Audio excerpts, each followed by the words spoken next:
It is Friday afternoon. Welcome into another Facebook Friday Sports-tacular day. It's actually the most anticipated show on WKYT all week long. Everyone's looking forward to 3 o'clock on Friday to get our sports opinions. That's a fact. We've checked it. It's a fact. The ratings prove it. Alex Walker, Lee K. Howard, Brian Milam not here. He's in Orlando.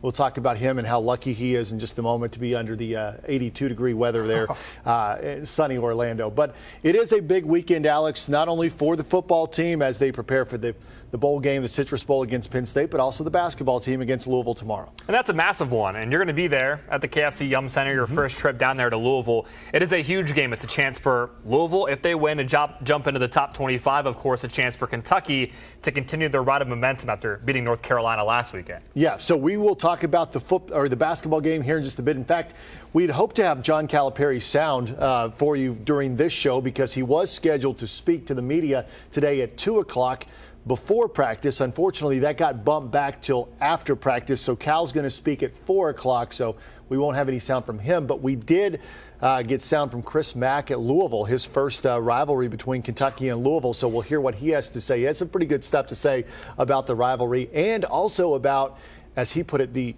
ass whooping last year that Kentucky gave Louisville. Even though he wasn't a part of the program, he's making sure that his team knows about it. So let's talk about the bowl game, though, first.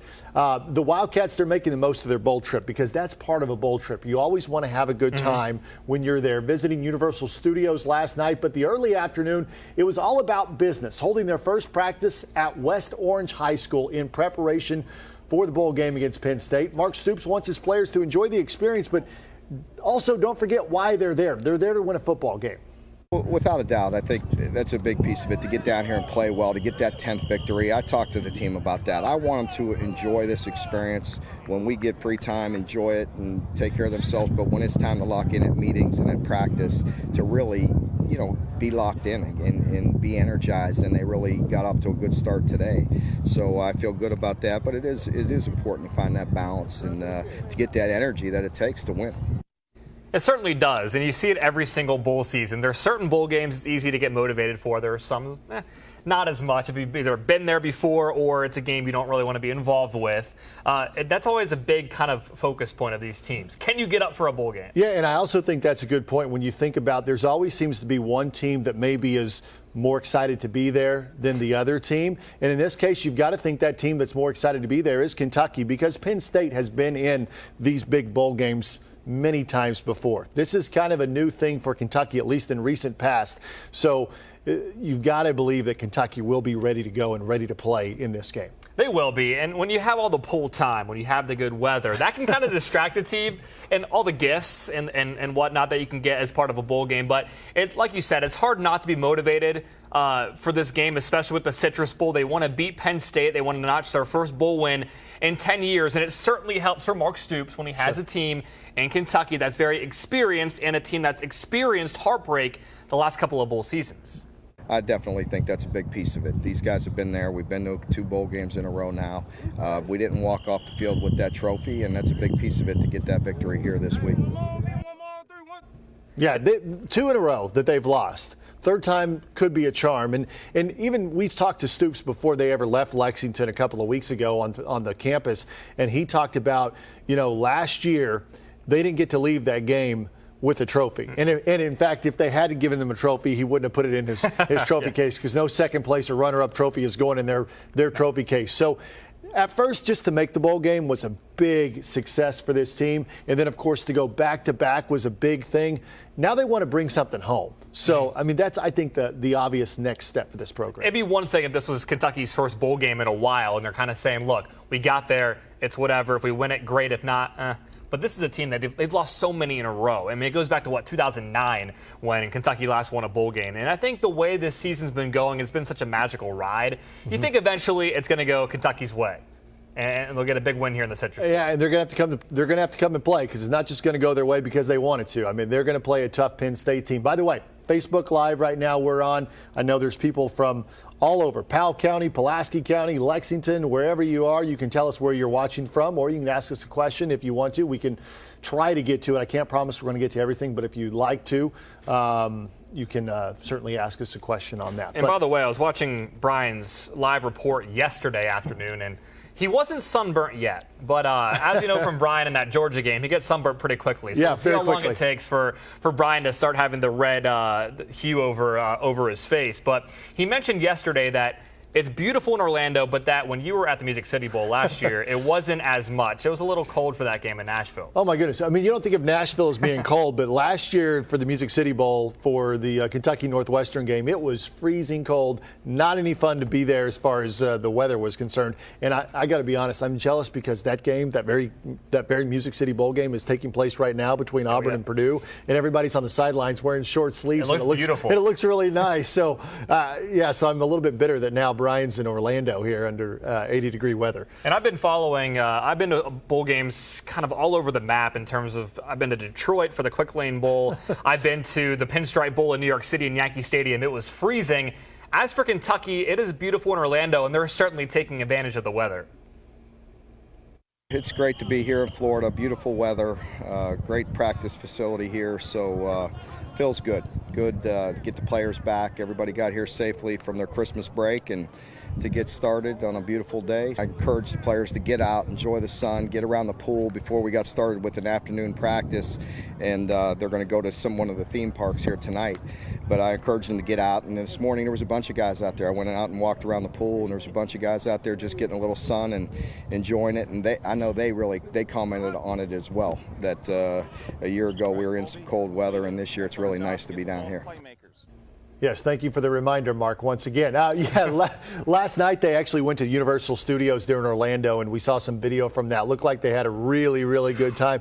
And then today they get to go on I'm talking about the players, they get to go on a shopping spree at Best Buy. And one of the bowl gifts for the Citrus Bowl, by the way, you're seeing on your screen, 1 o'clock on New Year's Day in Camping World Stadium there is the actual game, and we will have plenty of lead up to that. But what I was saying, one of the bowl gifts for the Citrus Bowl is every player gets a $400 Best Buy gift card to spend however they want. So I remember when we asked Bunchy, I think it was back on Monday, what you're going to get, because there's got to be some strategy involved. You can either get one big gift, a big laptop or a nice pair of speakers or whatever, right, but you can split it up and get a bunch of little things and kind of have this huge list that you would knock off with $400. So that's got to be a part of the strategy session, right? How do you maximize $400 and not just get one giant gift? I don't know. I mean, that's a good problem to have. I personally would like to walk into Best Buy with $400 of someone else's money and try to figure out what I could do with that. I think that would be a good problem to have. But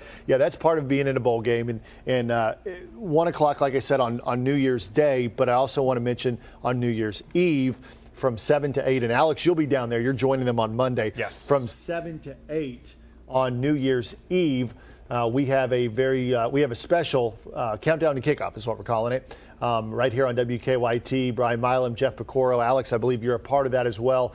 I'm going to get you set for the big game, so you'll want to tune into that. Jeff Pecoro, of course, the color analyst for the network broadcast. So a lot of good insight. We sat down and talked to all the players before they left Lexington and got their thoughts on what this game means, and so you'll hear that on Monday night. And I just came back from Pennsylvania for Christmas break, and I had sweaters packed and big coats, and I kind of threw that all out of my suitcase today. In comes the shorts, the sunscreen, the sunglasses. Yeah. Well, so not the, but yeah, hey. and I think we're still going to be cold here next week. It'll be fun. It'll be there's fun. That. All right, so that's the football game. We're going to, by the way, we will have coverage throughout the rest of the day. Brian Milam from Orlando throughout the rest of our news hits.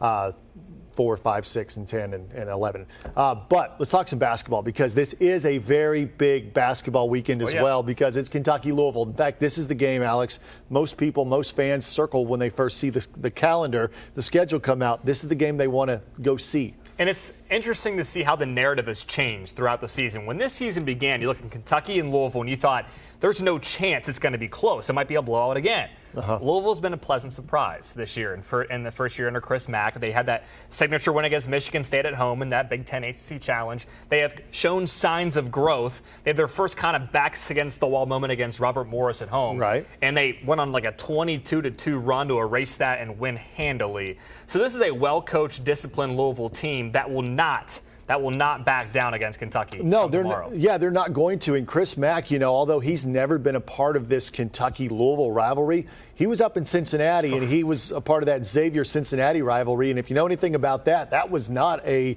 friendly rivalry whatsoever between him and Mick Cronin and those players on that team. So he knows what a rivalry's all about, and he spoke this afternoon, and he knows all about this Kentucky-Louisville rivalry and what it means to the players. Yeah, I mean, it doesn't make me prepare harder, if that's what you mean. But I think that, this is why you come to Louisville, to play in games like this. As I said before, it's the best non-conference game in the entire country. If you're not playing and you're a college basketball player or a coach, you're tuning into the game. That's quite the statement. The best non-conference game, rivalry game in the country with Kentucky and Louisville. And with it being his first experience, he's kind of known as the calm guy, the guy that always seems not to really show that much emotion on the sidelines. We'll see come tomorrow. Maybe that'll kind of get to him and see how he reacts to his first year at Louisville in that big-time environment over there at the Yum Center. And I'm also very interested, Alex, to see how the UK players are going to react in that environment, because this will be their very first true road game of the season. They've not played in a road environment. They've played in environments in neutral courts that maybe the fans there may have been more visiting fans than Kentucky fans, but it was close. Tomorrow, there will be a lot of blue at the KFC Yum Center, but there will probably be more Louisville fans, and so they're going to have to play in that sort of environment for the first time tomorrow. Yeah, first true road game of the season. They obviously have played those neutral site games, but this is their first time to show if they can show off their strengths and kind of stay composed. And this will really, we keep talking about who's the leader on this team, who's the guy that's going to step up when things get tough. Tomorrow will be another chance to see who that is. Is it Reed? Is it Keldon? We'll see tomorrow the guys that can kind of rally the troops if Louisville goes on a run and say, guys, look, let's focus in and get back on track. Yeah, it will be very important for some of those, maybe 3 or 4 of those guys to step up and play really well. Now, this series historically, especially under Calipari and Pitino, has been very close. Aside from last year, you take out last year's game, and we're talking close games back and forth, no matter where. 2 possessions, 5 points, almost every time. And that's kind of the game I'm expecting tomorrow, to be honest. I don't expect what happened last year, the 90-61 shellacking the UK put on Louisville last year at Rupp Arena. But what I find interesting about it is Coach Mack, who was obviously not there in Louisville last year, was asked about that game today and whether or not he was going to use that game as motivation this year. I wasn't in the locker room. I wasn't on the sidelines. I wasn't, a part of the chemistry a year ago. So I haven't used it a whole lot. As a competitor, if you haven't internalized that and thought about that 90-61 ass whooping, then I don't want you on my team. All right. Fair enough. Well said, I guess. Hey, he speaks the truth, and he always has. So it's refreshing to hear that from him, from Chris Mack there at Louisville. Tomorrow's game, 2 o'clock at the KFC Yum Center. Lee K will have post-game coverage from that for us here on WKYT at 11 o'clock. We'll have, of course, post-game reaction coming up at 6.